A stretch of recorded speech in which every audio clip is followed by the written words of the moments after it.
What's up, everyone? It's Hobo. Today, we're diving into the forgotten fire-starting secrets of the 1930s. These weren't just tricks. They were survival skills for people with nothing. Imagine needing to start a fire with no matches or lighter. For hobos, that was just life. I've spent weeks researching these lost techniques, and today we're going to try them all. If you've ever wondered how to survive with nothing, this is the video for you. Let's jump into history and learn some amazing skills. First up, the classic flint and steel, the ultimate old-school fire starter. Matches get wet, lighters run out, but flint and steel, they last forever. Hobos used any hard rock, quartz, chert or flint, and scavenged high-carbon steel from old files or knives. The trick: strike the steel against the flint to shave off tiny iron particles which ignite into sparks. But sparks alone aren't enough. You need perfect tinder to catch them.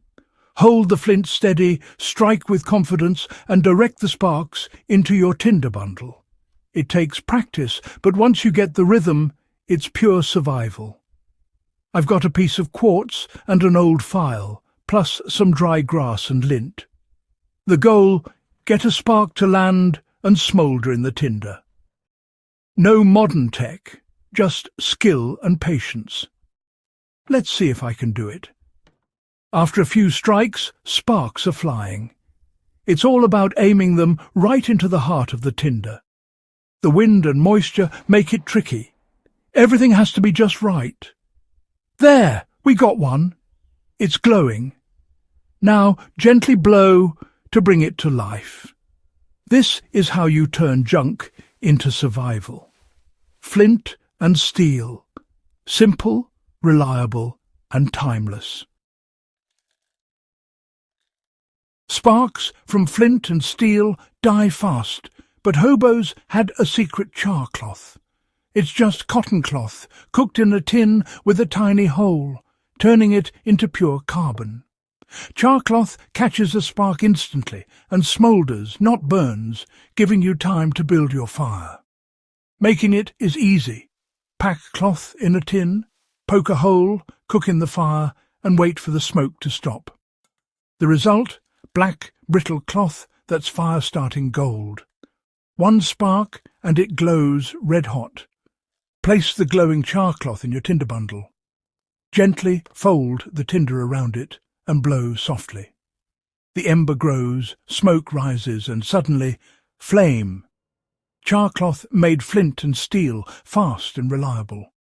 No frantic striking, just one good spark. It's mesmerizing to watch a tiny ember become a roaring fire. This wasn't just a trick, it was a survival system. With char cloth, a warm meal and another night survived were almost guaranteed. Every hobo knew char cloth was the real game changer. Next, the pencil lead and battery method. Hobo ingenuity at its finest. All you need: a battery, pencil lead, graphite, and some foil or wire. Graphite conducts electricity but resists it, heating up fast when current flows through. Expose the pencil's graphite, connect it to both battery terminals with foil or wire, and watch it glow white-hot. It's like a mini heating coil, hot enough to ignite tinder in seconds. Batteries were scavenged from radios or flashlights. Pencils were everywhere. This method is fast, but risky. Short-circuiting a battery can be dangerous. Still, in a pinch, it's the quickest way to fire. I'm trying it now. D-cell battery, foil, carpenter's pencil. The graphite glows, smokes, and there it is. Instant ember. Touch it to tinder and you've got fire. It's intense, a little nerve-wracking, but incredibly effective. This is survival hacking at its boldest. Not for the careless, but a lifesaver when you need fire fast.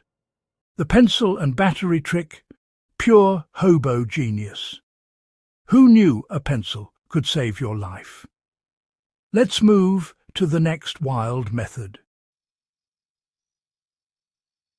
Now let's harness the sun with the glass bottle trick.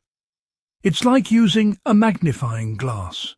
Focus sunlight to a tiny point to ignite tinder.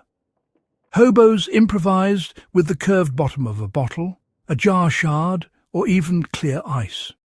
Find the focal point by moving the glass until you get the smallest, brightest dot. Hold it steady over dark, fluffy tinder. Char cloth works best. Patience is key. Keep the dot in place and let the heat build. After a few seconds, smoke appears. Don't move, let the ember form. I've got a broken Coke bottle and some shredded tinder. The sun's out and I'm finding the focal point. This is a test of patience and steady hands. Suddenly, a wisp of smoke. Success. The sun, a bottle, and a little know-how fire from trash. It's elegant, silent, and totally free. The ultimate hobo solar hack. When rain and dampness made fire tough, hobos used the grease rag torch. All you need, a rag and some grease or oil, axle grease from trains, was perfect. Soak the rag thoroughly, wrap it around a stick, and you've got a portable torch. This torch burns hot and long, 10 to 15 minutes or more. It's perfect for drying out wet tinder and kindling. A match would die in the rain, but this torch powers through. I've got axle grease and burlap. Let's make one. Saturate the rag, wrap it tight, and light it up. The flame is smoky, hot, and persistent. It's a brute force solution for brutal weather.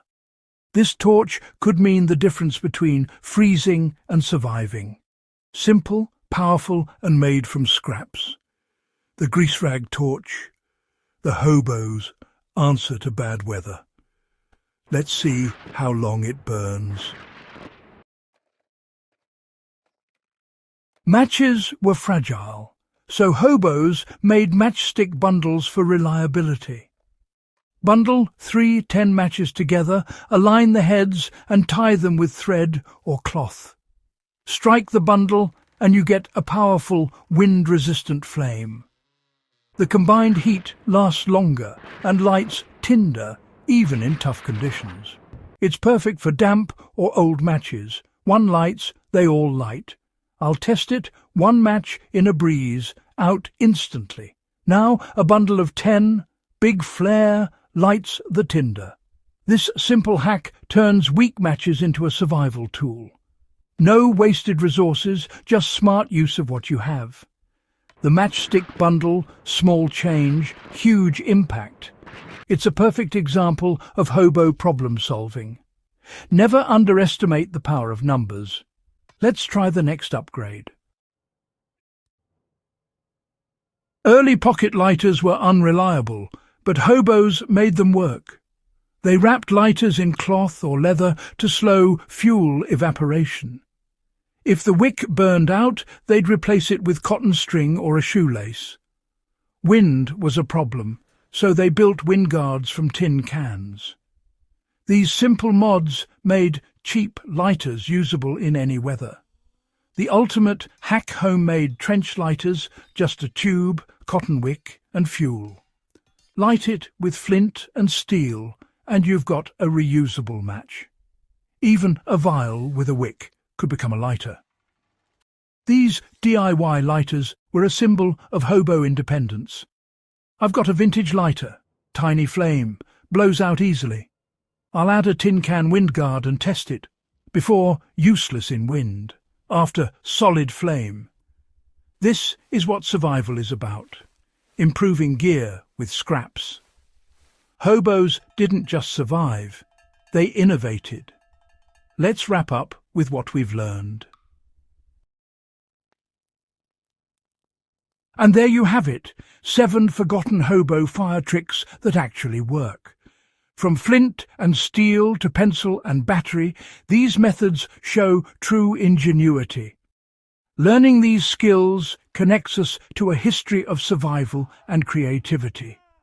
Everyday junk becomes life-saving tools with the right knowledge. If you enjoyed this, hit like and subscribe for more wild survival history. Stay curious, stay prepared, and I'll see you in the next video.